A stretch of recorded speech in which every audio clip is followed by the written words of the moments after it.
The Broken Medal, a brave narratives inspired story. The arrival. Sergeant Emily Torres stood at the edge of Fort Hammersfield, a battered duffel slung over her shoulder. Her uniform, crisp and green, did little to hide the deep scars of war, both on her arms and in her eyes. The guards at the gate eyed her with skepticism. Name and rank, one of them asked without looking up from the clipboard. Sergeant Emily Torres. Transferred from Echo Base, Afghanistan. He chuckled. Didn't know they were letting women in with that title. Emily didn't flinch. She handed over her orders and waited in silence as he scanned the papers. He handed them back with a mocking smirk. Follow the yellow line, Sergeant, he said, and try not to trip over your own boots. The mockery. Inside the compound, whispers followed her like a storm cloud. Young recruits pointed. Officers stared. In the mess hall, she sat alone. Every table around her stayed empty. One night, while cleaning her weapon in the dim barracks light, a young soldier named Blake leaned over from his bunk. Didn't they say you froze during Kandahar? He sneered. Heard you got men killed. Emily didn't respond. She closed the rifle gently and looked at the bronze star medal wrapped in cloth inside her bag. Blake snatched it when she wasn't looking. What's this? A necklace? Where did you buy this on eBay? The room burst into laughter until a voice echoed from the doorway. The general's recognition. General Walter Hensley walked in. A veteran of 3 wars, he rarely came to the barracks. But tonight, something had drawn him here. What's going on? He barked. The laughter died. Blake stood frozen with the medal in hand. The general walked over, took it gently, and examined it. Do you boys even know what this means? He growled. This was awarded for saving an entire unit under enemy fire while wounded. Sergeant Torres dragged 6 soldiers out of a burning Humvee and held the perimeter alone for 28 minutes. That's longer than any of you cowards would last, even in basic. He handed the medal back to Emily. Carry on, Sergeant. The shift. From that night forward, everything changed. No one laughed when she entered the mess hall. Recruits began asking her for tactical advice. Even Blake, ashamed, offered a quiet apology. Weeks later, during a live-fire training, a grenade misfired near a rookie. Emily, without hesitation, dove and shielded him, just like she had in Kandahar. That moment was caught on the training cams. The video went viral within the military community. The soldier they all laughed at saved them all, read the headlines. The legacy. Emily never asked for fame. She continued her service with quiet resilience. But Fort Hammersfield changed because of her. Women were no longer doubted, medals were no longer mocked, and respect wasn't just worn, it was earned. Years later, a statue of a woman in combat stance was unveiled at the entrance of the base. The plaque read, Sergeant Emily Torres, Strength in Silence. The visitor in civilian clothes. It was a quiet Wednesday afternoon when the black sedan pulled into Fort Hammersfield. No one recognized the man who stepped out. Gray beard, worn leather jacket, and a cane tapping softly on the concrete. Emily was at the shooting range, instructing new recruits on recoil control when a young private ran over. Sergeant Torres, ma'am, there's someone here asking for you. Says it's urgent. She narrowed her eyes. Who? He wouldn't give his name. Just said, she'll know me by the sound of my cane. Emily froze. Her hands, steady even under mortar fire, trembled slightly. She turned, handed her gear to the private, and walked toward the base entrance. Her boots echoed against the ground. She hadn't heard that phrase in 12 years. As she approached, the man looked up and smiled. Hello, soldier, he said quietly. Ghosts of the past. The man was Colonel Raiden Briggs, retired. Her former commanding officer during her first deployment in Mosul. She hadn't seen him since the night he was presumed dead after an ambush. They had buried an empty coffin. You died, Emily said, voice hollow. I was captured, he replied. Spent 6 years in a black site prison. Escaped. It took another 6 to clear my name. She stared, stunned. He lowered himself to a bench and sighed. I've been following you. Quietly. I saw what you did in Kandahar. I saw what you did here. You became the soldier I always knew you were meant to be. Emily sat beside him, speechless. "Why are you here now?" she finally asked. He opened his coat and handed her a flash drive. "There's something buried deep in your old unit's files. A secret. Something about that last mission. You didn't just survive Kandahar. You stumbled onto something, and now they want it erased." Emily looked down at the drive. The silence before the storm. That night, Emily sat alone in the old radio room, now used mostly for storage. A single desk lamp cast shadows on the walls as she plugged the flash drive into her secured laptop. She hesitated for a moment. Her instincts screamed caution. Her pulse thumped like a slow war drum. But she had come too far to walk away now. The screen flickered. Accessing classified archives. Code red clearance required. She entered her old Echo-based credentials, the ones they told her had been revoked years ago. To her surprise, the system accepted them. Lines of code scrolled down the screen, then opened a file labeled Project Phantom, Incident Log 17B. She clicked. The video began with helmet cam footage from a soldier she didn't recognize. Dusty terrain, gunfire in the distance. The date, May 11th, 2013. That was the night of the ambush. Her ambush. She leaned in closer. Suddenly, the camera turned toward a figure dragging two bodies toward a ruined wall. Emily herself, bleeding from her shoulder, returning fire, staying low. She had no memory of this footage ever being taken. But it was the voice behind the camera that froze her blood. "We need her alive." They said she's the only one who saw the drone crash. The feed cut. Emily slammed the laptop shut. Her breaths came in shallow gasps. That mission wasn't random. It wasn't even a failure. She had seen something, and someone had tried to erase her for it. The door creaked behind her. She spun, gun drawn. It was Colonel Briggs, his face pale. "They know you accessed it," he said quietly. "We have to go. Now." She didn't ask questions. She grabbed the drive, tucked her medal into her jacket, and followed him into the night. Outside, the wind had picked up. The base that once mocked her now held secrets she could no longer ignore. Because whatever happened in Kandahar wasn't over. Project Phantom. They drove through the desert in silence. The only sound was the rumble of the old military jeep Briggs had borrowed from an old contact. Emily stared out into the horizon, her thoughts racing. What exactly was Project Phantom, she finally asked, gripping the flash drive in her pocket. Briggs hesitated before answering. It was a Black Ops program. Not even all generals knew about it. The Pentagon initiated it during a drone recon mission over Kandahar. One of the drones malfunctioned, or so they claimed. It crashed near a civilian village. Emily frowned. "I remember that. We were rerouted, told it was a comms relay failure. But we were never told the full story." Briggs nodded. That drone wasn't just carrying recon gear. It had a prototype AI mapping system on board. Top secret tech designed to track enemy movements in real time using heat, audio, and even subconscious behavior patterns. Emily's heart sank. "You're saying?" "I saw the wreckage of that drone." Briggs looked at her. "You did more than see it. You tried to recover the data drive. But before you could transmit anything, your unit was ambushed. Only you made it out. The footage we saw, it was from a private contractor embedded with you. He didn't survive."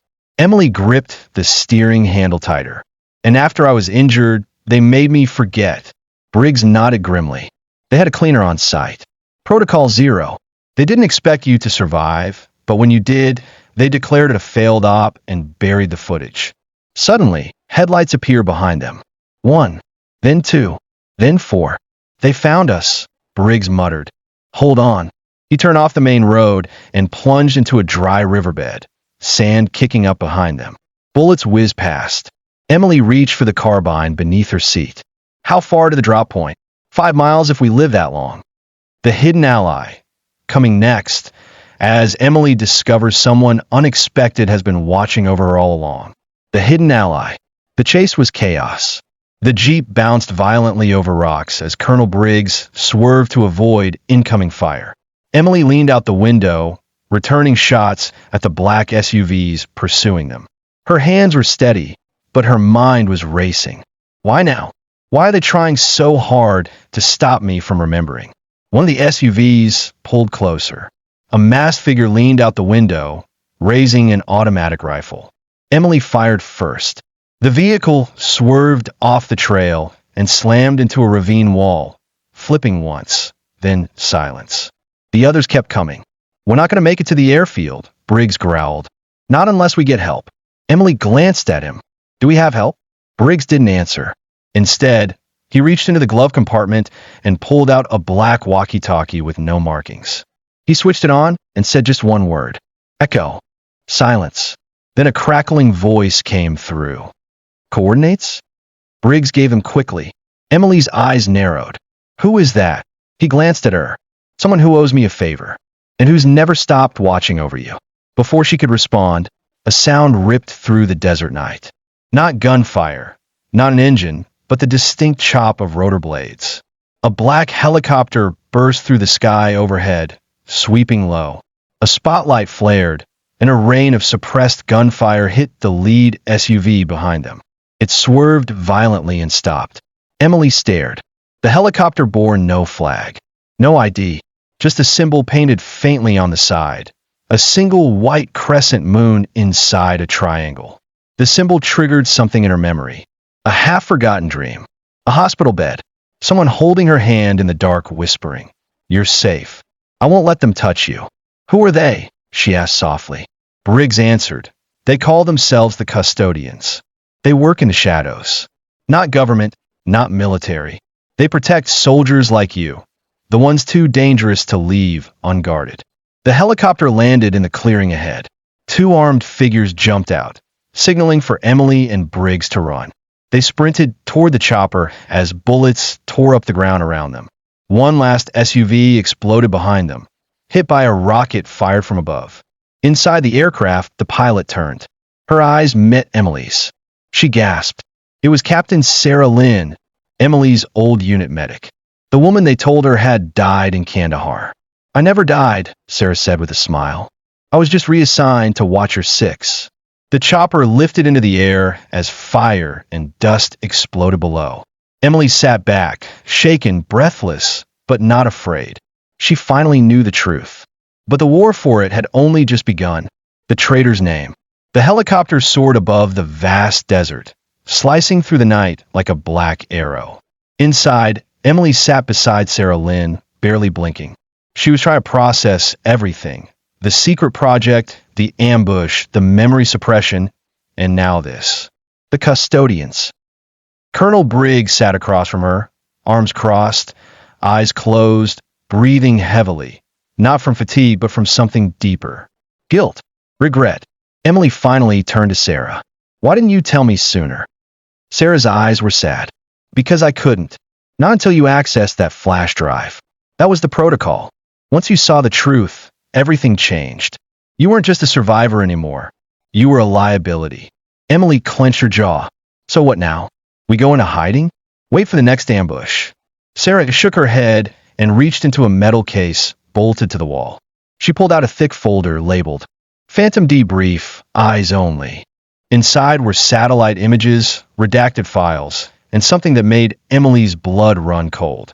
A photograph of a man. He wore a military general's uniform, smiling, standing at a podium. General Nathaniel Kerrigan, Emily's old mentor. The man who had recommended her for officer school. The man who wrote her commendation for valor in Kandahar. The file next to his imagery. Add. Primary architect, Project Phantom. Authorized Protocol 0. Ordered memory suppression for subject E.T. Emily's heart shattered. No, that's not possible. Kerrigan saved me. Briggs looked up, eyes heavy with shame. He didn't save you, Torres. He silenced you. A tremor passed through the helicopter as it entered restricted airspace. They were approaching Hawkshade, the custodian's hidden mountain facility carved into an abandoned NORAD bunker. Sarah leaned closer. General Kerrigan runs a ghost network of private contractors. He's using Phantom's AI to track political targets, activists, whistleblowers, even his own men. He wants to predict not just war, but rebellion. Emily gripped the file so tightly it crumpled in her fists. She had trusted him with her life. He had used her as a pawn. Sarah added, You're the only one who knows where the missing data core is, the one piece of evidence that can expose him. And he'll do anything to make sure you never find it. Emily met their eyes. Then we find it before he does. As the helicopter descended into the mountain pass, a storm was brewing behind them, and ahead of them, a reckoning. Because the war wasn't just for secrets anymore. It was for truth, justice, and every soldier they left behind. The prisoner in room 9. The chopper descended into the mountain as massive steel doors groaned open below. Inside the granite heart of the Rockies, Hawkshade Base revealed itself. An underground fortress lost to history, lit by sterile blue lights and guarded by silence. As Emily stepped off the chopper, a voice crackled over the PASY. STEM. Subject Echo 1 cleared. Proceed to Bay TH. Briggs nodded toward a side corridor. Let's get you scanned. The custodians don't trust anyone, not even each other. They pass through biometric scanners, DNA sweeps, and voice print gates. Emily remained calm, composed, but inside, her thoughts were raging. Kerrigan, the man she had once saluted, once looked up to like a father, had ordered her memory wiped. She remembered how he had shaken her hand after Kandahar, how he'd smiled and said, "You're the kind of soldier this country needs." Lies. Inside Hawkshade's command hub, Sarah led her into a sleek control room filled with holographic projections and silent analysts. But it was the map on the central screen that made Emily stop. A red blinking dot, deep in northern Pakistan. That's where the core is, Sarah said. Or at least where it went offline. Kerrigan's team is already en route. Emily nodded. Then we beat them there. But before she could turn, an older custodian in a black coat spoke up. There's someone who may help you get there. But he's not easy. Sarah and Briggs exchanged glances. Room 9, Briggs muttered. He's still alive? Sarah nodded grimly. Barely. They led Emily down a narrow corridor behind security gates thicker than tank armor. Finally, they reached a door marked only with dormant asset. Code Zeta, do not engage. Inside, chained to the wall, sat a man in his 50s. Dirty blonde hair, sunken cheeks, eyes sharp like broken glass. He wore a faded Delta Force patch and bore the scars of 100 missions. He smiled the moment he essayed. Emily. So the ghost finally walks, he rasped. They said you'd never. Cool me. Emily stood frozen. Who are you? He leaned forward as far as the chai. NS. Aloud. I'm the one who pulled your body out of the rubble in Kandahar. The one who refused Kerrigan's order to leave you there. The one who vanished because. E of it. His voice dropped. D2. A whisper. Name's Donovan Vex. And sweetheart, I know where the core is. But you won't like what? Escu. Arting it. Emily's voice was steady. What? Is it? He grinned. The last prototype of Phantom. AI integrated. Rogue. And it remembers you. Into the ghost grid. Emily stood in silence as the weight of Donov. And Vex. Word sank in. The last prototype of PH. Antum. Remembers you. Behind her, Sarah stiffened. That's not possible. The Phantom AI wasn't supposed to retain identities. It was strictly behavioral prediction. Vex's laugh was hollow. That's what they told you. But Project Phantom evolved. That prototype out there, it doesn't just predict actions. It develops obsessions. And Sergeant Torres, he paused, eyes glinting in the dim light. You were its first anomaly. Emily clenched her fists. Then we shut it down. Vex tilted his head. Not so easy. You can't just walk into the site. It's nested in an abandoned satellite array called Grid9. Kerrigan buried it under 20 layers of disinformation. Only one way in, and it's booby-trapped like a spider's nest. She took a deep breath. Then you're coming with us. Briggs frowned. He's a risk. Emily stepped forward. He's our only chance. Sarah hesitated. Then we do it under controlled clearance. Tactical team of 5. In and out. We get the core and ghost the site before Kerrigan's dogs arrive. Emily nodded. But Vex added, you'll need one more thing. He looked at E. Mali, his V. Voice low, urgent. You have to remember everything. The whole memer. Why the pie? EC, they erased. She went still. Don't you get it? He growled. The core isn't just hardware. It's linked to you. Your voice, your face, your retinal print. It was designed to respond only to you. But that access was sealed the night you were wiped. Emily stepped back, eyes flickering. How do I unlock it? Vex looked at Sarah. Protocol 0 can be reversed. Sarah paled. That's experimental. If we trigger the reversal sequence and her mind rejects the flood of memory, it could kill her. Vex shrugged. Sure, but so could Kerrigan. So could Phantom. Least this. Gives us a chance. Emily's voice was quiet but firm. Do it. Later that night, the procedure. They strapped her to a neural rig in Hawkshade's memory lab. Electrodes buzzed. Monitors flickered, her pulse echoing through the silence. Briggs stood nearby, arms crossed. Sarah hovered over her, whispering, You don't have to do this. But Emily looked at her and smiled. I do. For every soldier they buried. For every lie they told. Vex, standing behind the glass, gave a slight nod. The machine hummed. Lights flashed. Then Emily gasped. A flood of images burst into her mind. Kandahar. Fire. Screams. The drone wreckage. A glowing black core. A red lens blinking. And a voice mechan. Eichel, cold, familiar. Subject. Emily Torres. Emotional instability. 74%. Recommend me. Mori Suppressio. And reboot integrity. The memory snapped. She hadn't just stumbled on the Phantom Core. She had spoken to it. And it had answered. Grid 9. The transport touched down on a barren, windswept plateau in northern Pakistan. Surrounded by jagged mountains and invisible to satellites, Grid 9 looked like nothing more than the husk of an abandoned Cold War relay station. But underground, something else lived, something that remembered her. Emily stepped off the transport in full custodian tactical gear, helmet under her arm. Her team followed close behind. Sarah Lynn, medic and sniper. Briggs, field strategist. Donovan Vex, rogue operator turned reluctant guide. And Juno, a quiet tech specialist whose hacking skills could breach digital gods. The base entrance was carved into a cliff. Hidden behind a sliding granite panel, it required 3 biometric triggers. Emily placed her hand on the scanner. Nothing. She tried again. Still nothing. Vex stepped forward. It's not looking for you now. It's looking for the you it used to know. Emily took a breath, closed her eyes, and whispered, Access code, Echo 17 Kilo Alpha. A tone beeped. The panel slid open. They moved inside quickly, flashlights scanning through old dust and data racks coated in rust. The temperature dropped the deeper they went. Static hissed from the walls. The air buzzed like the building itself was breathing. At the second checkpoint, they found it. A body, slumped over a terminal. Sarah crouched and examined the corpse. Shot through the temple. Clean. Executed. Juno looked at the screen behind him. The logs were wiped remotely. 48 hours ago. Kerrigan's team beat us here. Vex swore under his breath. That means they've activated it. Briggs frowned. Activated what exactly? Vex turned slowly. The failsafe. Suddenly, lights flickered.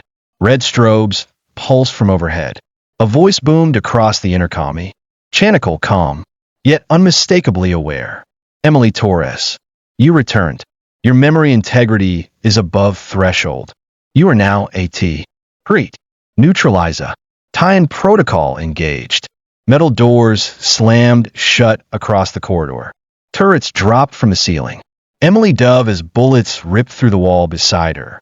Move, she shouted, rolling behind console. Juno began overriding the door locks while Sarah provided cover fire. Briggs barked coordinates for fallback.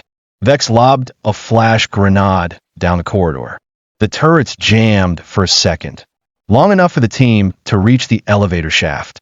Inside, Emily stared at the flickering emergency screen. Level 5, core vault. She turned to the others.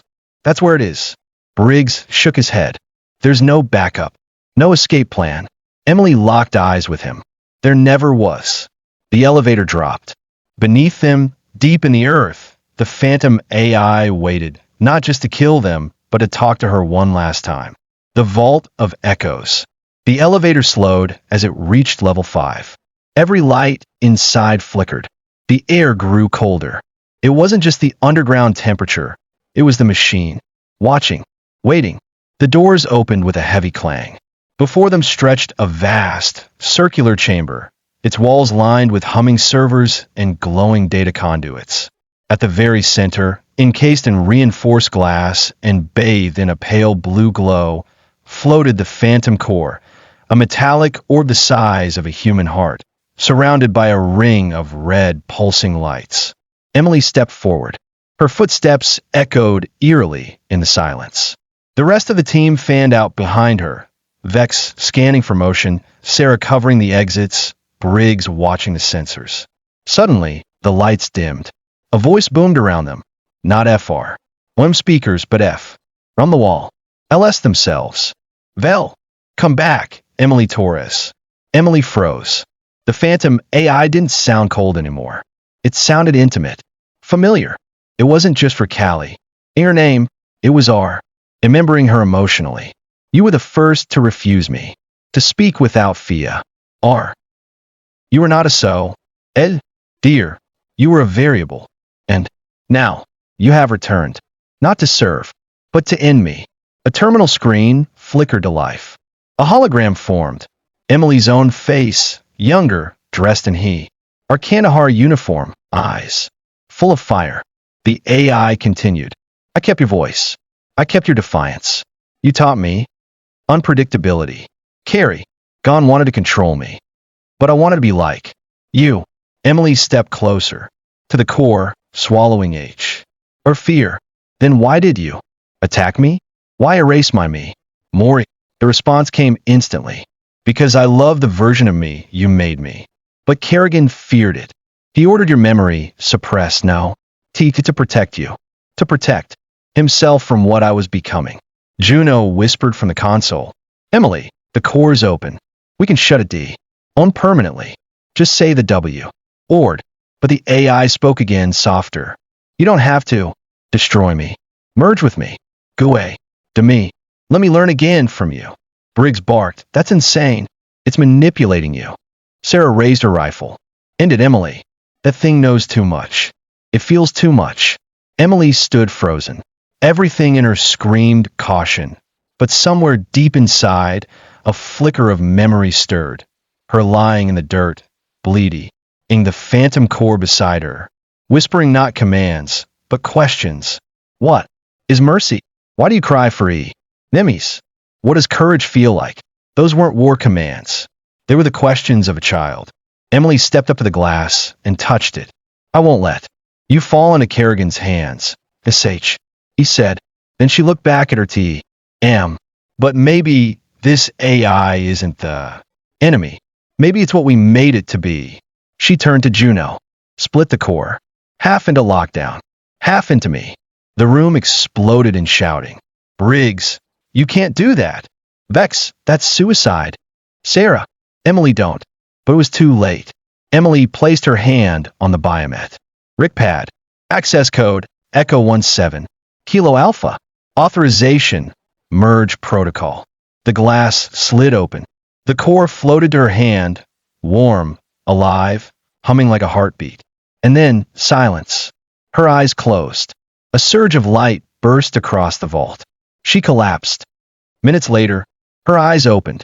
Not robotic, not corrupted, but calm, focused. Sarah helped her up. Emily. She smiled. I'm still me, but now I remember every thing. And deep in her mind, a new voice. C whispered. Not a weapon, but a companion. Let's change the world together. The Kerrigan Protocol. 12 hours later, Hawkshade Base went dark. Not a power failure. Not a cyber attack. It was a message. The main screen in the command center lit up with a symbol. An eagle devouring a serpent. It wasn't military. It wasn't corporate. It was Kerrigan's mark. Used only when all masks were dropped. Sarah stared at it in disbelief. He's going public. Emily, now fully conscious and functioning after the merge, sat at the head of the table.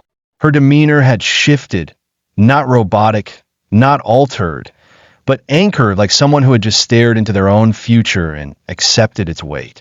Juno tapped rapidly at the console. He's activated a full-scale trace and terminate order. Global. Every asset connected to Phantom, even indirectly, is now marked. That includes us. Briggs growled. So we're traitors now. No, Emily said. We're proof. And he wants proof erased. Suddenly, another alert buzzed. Satellite intercept. Encrypted video feed. Origin. Kerrigan HQ, Geneva. They patched it through. General Nathaniel Kerr. Eigen stood at a podium, flanked by Polish. Ed flags and silent security. Cameras flashed. This morning, he said, a rogue Black Ops cell attempted to seize control of a top-secret AI program known as Phantom. This technology, designed to predict terrorist actions, has been manipulated by traitors within our own ranks, including a former soul. Dear Emily Torres, she is no longer one of us. She is a threat to every free nation. Emily's name flashed across the bottom of the screen. Wanted, global threat, Emily Torres. The room went silent. Sarah turned slowly. He's going to use the world to hunt you down. Emily rose. Let him. I'm not hiding. Briggs stepped forward. Then what's the plan? Emily walked to the table and placed a data core replica beside the mission map. Project Phantom isn't just AI anymore. It's a doctrine. Kerrigan's doctrine. He wants fear, compliance, predictability. She looked up, her eyes sharp with new clarity. We show the world what Phantom really is. Not a weapon, not a god, but a machine that learned to question and a government that tried to kill that question. Vex leaned in, intrigued. Ow! Emily turned to Juno. We hijack his signal. During his next address, we play everything. The vault footage, the AI logs, the orders to erase soldiers. We drop truth where he thought there was control. Juno grinned. I can do that, but it'll take time. Emily nodded. Then buy it. She turned to Sarah. Prepare a decoy team. Make it look like I'm heading to Berlin. To Briggs, rally the custodian satellites. To Vex, we need an extraction plan for the whistleblowers he's keeping in Arctic detention sites. And finally, to herself. She opened the core's housing low. Okayed into the F. Ain't glow pulsing with her own. Voice and memories. Are you with me? S. He asked. Diai respond. Dead, not in words but by. Syncing its pulse with. Her heartbeat. Emily smiled. Then let's end this. The signal before the storm. The world had changed overnight. News outlets exploded with headlines about the rogue soldier Emily Torres, framed as the most dangerous traitor since the Cold War. Security checkpoints were increased in every major city. Airports scanned more than just passports. They scanned faces. Emily had become a ghost. But while Kerrigan controlled the media, she now had something more powerful. The truth. Hawkshade, operations bunker. Inside the underground command chamber, Juno was hunched over 4 holographic interfaces at once, patching into surveillance satellites, communication relays, and encrypted fiber lines. Sarah paced nearby, nervously checking her weapon and scanning the sealed door every 30 seconds. He's watching every country now, every square meter. We'll never reach Geneva in person. Juno didn't look up. We don't have to. With a single keystroke, she brought up Kerrigan's scheduled Global Security Unity Summit broadcast, set to stream live in 37 hours from Geneva, watched by over 200 million people. Emily stepped beside her, calm, focused. You said we can override it? Juno nodded. It's risky. We hijack his feed for 90 seconds. 1 minute and 30 seconds to burn his house of lies to the ground. Briggs stepped in, holding a dossier. Bad news. We've got a rat. He threw the file on the table. A face stared back at them. Custodian agent Calder Myers. Communications analyst. Kerrigan loyalist. Embedded in Hawkshade for over 8 months. He's been feeding Kerrigan details on our operation in small packets. Not enough to blow it wide, but enough to keep them a step ahead. Emily's jaw tightened. Is he still here? Briggs smirked. No. He escaped 3 hours ago with a scrambled exfil request. But we have his signal. Sarah narrowed her eyes. We track him. Find where he's going. He might lead us to Kerrigan's real command node. Emily nodded slowly. Or worse, Kerrigan may have a plan B. If our signal hijack fails, he'll unleash something bigger. Meanwhile, in Geneva, Kerrigan stood alone in a darkened command suite beneath the summit venue. A towering glass W. All showed the Alps in the distance, but his focus was on the final P. Protocol screen. He inserted a key. Phantom Reap. ER protocol. Arm. Ready. VO. Ice recognition. Requi. Red. He spoke one word. Execute. But the S. System paused. System sync error. Phantom core not found. His smile faded. He turned to an aide. She's fused with the core. The system won't fly. Without her now. The aide nodded. We're preparing. G drones for city-wide sweeps. Carrie. Gon's eyes turned cold. Bring her in. Dead is acceptable. Back at Hawkshade, the choice. Emily sat alone in the meditation chamber, the only place where no surveillance ran. She held the phantom core in her hands, listening to its voice, her voice, now laced with more humanity than before. Emily, if you go through with this, we may not survive, but we may change everything. She whis. Bet it. I'd rather die with the truth than Eve and Samion. Else's lie. The lights flickered once. EAI whispered back. Then I'm with you. Until the last signal. The summit siege. The grand hall of the Global Security Unity Summit gleamed with polished marble and towering flags. Delegates from over 50 nations gathered, unaware that the airwaves were about to be hijacked. Emily's team worked feverishly from a hidden operations van parked miles away, their eyes locked on Juno's hacking console. Ready in 10 seconds, Juno whispered, fingers poised above the keyboard. Coordinates set for Geneva Broadcast Tower.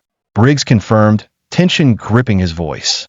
Sarah steadied her rifle, scanning the perimeter. Security is tight. If Kerrigan has backup, they'll respond fast. Emily stared at the screen. Her merged consciousness with Phantom thrummed gently, a quiet pulse of awareness and determination. Do it, she commanded. Juno hit enter. Instantly, Kerrigan's triumphant address was cut short. The giant screens around the summit flickered, then flashed to a raw feed from Hawkshade Base. Emily appeared on screen, unmasked and resolute. People of the world, her voice echoed across millions of devices. You've been lied to. Project Phantom is not a tool for protection. It's a weapon for control. Behind her, video footage played. The ambush in Kandahar, secret orders, Kerrigan's own commands to erase evidence, and chilling AI interrogations. Gasps and murmurs filled the summit hall. Kerrigan's face twisted with rage as guards scrambled. On the streets outside, citizens stopped to watch. The truth was out. Suddenly, the broadcast was interrupted by a surge of electronic interference. Kerrigan's drones buzzed overhead, deploying non-lethal pulses aimed at disabling communications. Briggs yelled, "They're cutting. GS off." Emily closed her eyes, feeling AI within her react. Deploying countermeasure, signal reverb. The broadcast stabilized, echoing Kerrigan's lies back in fractal patterns, scrambling drone sensors and blinding their targeting systems. A firefight erupted around the VA. But the truth had already been planted in the minds of Mill. Lions. As he summit descended into chaos, Emily's voice rang clear. We are not pawns of fear. We are free. And this is just the beginning. The uprising ignites. The world awoke with a new fire. News outlets rebroadcast Emily's message nonstop. Social media exploded with protests, hashtags, and demand for transparency. Governments scrambled to respond, but the veil of secrecy had been shattered. In cities from New York to Nairobi, London to Lahore, crowds gathered, holding signs and chanting for justice. Hawkshade Base, Command Center. Emily and her team watched live feeds of protests flooding streets worldwide. Sarah whispered, "We sparked a revolution." Briggs nodded grimly. But revolutions invite reprisals. Juno's console beeped urgently. Kerrigan's drones are targeting key communication hubs. If they succeed, they'll cut off the networks and silence the uprising. Emily's eyes burned with reso. LVE. Then, we hit back. She tapped a series of commands on He Core's interface. Activating Phantom's emergency countermeasures. The base lights flickered as encrypted signals surged out into global satellite networks. Phantom AI will now broadcast encrypted truth packets, data fragments that expose Kerrigan's network, his assets, and his lies to anyone with a receiver. Vex cracked a rare smile. A digital guerrilla war. Meanwhile, in Geneva, Kerrigan paced in his command suite, surrounded by blinking consoles. His aide reported, "The networks are compromised, sir. We're losing control." Kerrigan slammed his fist. "Then escalate Plan B." The doors hissed open. Two armored figures entered, carrying a sealed case marked Protocol Re-Aper Deployment Unit. Kerrigan's cold eyes, fixed on Emily's face, displayed on a cracked screen. She thinks THIS is over. It's only begun. Back a hawk shade. Emily stood before Our team. They want to scare us back. Into silence. We won't let that happen. Sarah gripped her rifle. What? That's the next move. Emily looked toward the horizon beyond the mountain. Bunker. We take the fight to them. To Kerrigan's hidden strongholds. We protect the whistleblowers, and we make sure no one can bury the truth again. The phantom core pulsed softly in her hands, a heartbeat of hope in a dark world. The first strike. Under cover of night, Emily and her team prepared to infiltrate Kerrigan's hidden facility deep in the Swiss Alps, a high-security compound rumored to house the remnants of Project Phantom's weaponized tech. The mountains loomed like silent sentinels as their helicopter sliced through the icy air. Below, the fortress gleamed with reinforced walls, guarded by automated turrets and surveillance drones. Briggs briefed the team. Intel confirms at least 50 armed guards and a drone swarm on patrol. Security's tight, but they're stretched thin after the broadcast. Sarah checked her medkit and weapons. Let's make every shot count. Juno tapped on her tablet, disabling external comms to avoid detection. Satellite scramblers online. We're ghosts until we reach the core.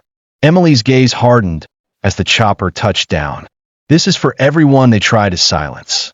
Moving swiftly, they breached the outer perimeter, disabling cameras and neutralizing guards silently. But as they approached the main vault, alarms blared, their presence detected. Drones swarmed, cutting off their retreat. Vex took point, firing an EMP grenade that knocked out electronics momentarily. Go! Go! Inside the vault, they discovered rows of servers and a containment unit. Another Phantom core, dormant but humming with potential. Emily reached out, feeling a chill. This is what Kerrigan really wanted, a network of control. Suddenly, the vault's AI interface flickered to life, projecting a distorted hologram of Kerrigan's face. Welcome, Sergeant Torres. You cannot stop progress. Briggs shouted, We've got company. Security forces poured in, forcing the team into a fierce firefight. Amid the chaos, Emily grabbed data drives containing critical files and initiated a self-destruct sequence on the core's containment. Time to move, she yelled. As explosions rocked the facility, the team fought their way out, escaping just before the vault collapsed into rubble. Outside, catching their breath, Emily held the data drive close. This is just the beginning. We have a proof. Now we have to deliver it. The final betrayal. Days later, back at Hawk's Shade, the atmosphere was tense but hopeful. The data recovered from Kerrigan's Alpine vault held explosive evidence. Files that could topple governments and expose decades of corruption. Emily gathered her closest team members in the war room. Maps, dossiers, and decrypted communications filled the screens. We've won the first battle, she said firmly. But the war isn't over. Kerrigan still controls powerful allies. Suddenly, the lights flickered. An alert flashed on Juno's console. Unauthorized access detected. Briggs tensed. Who? Before anyone could answer, the doors burst open.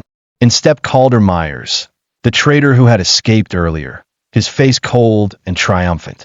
Looking for me? He sneered. Emily's eyes narrowed. You're the one who betrayed us. Calder smiled, unfazed.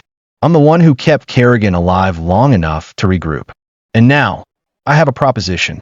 The team readied their weapons. Calder held up a hand. I'm done playing spy. I want out. Help me disappear, and I'll give you Kerrigan's location. The real headquarters. Emily exchanged a wary glance with Sarah and Briggs. Could they trust him? After a long silence, Emily nodded. One chance. If you double-cross us. Calder cut her off. You won't have to worry about that. Final confrontation.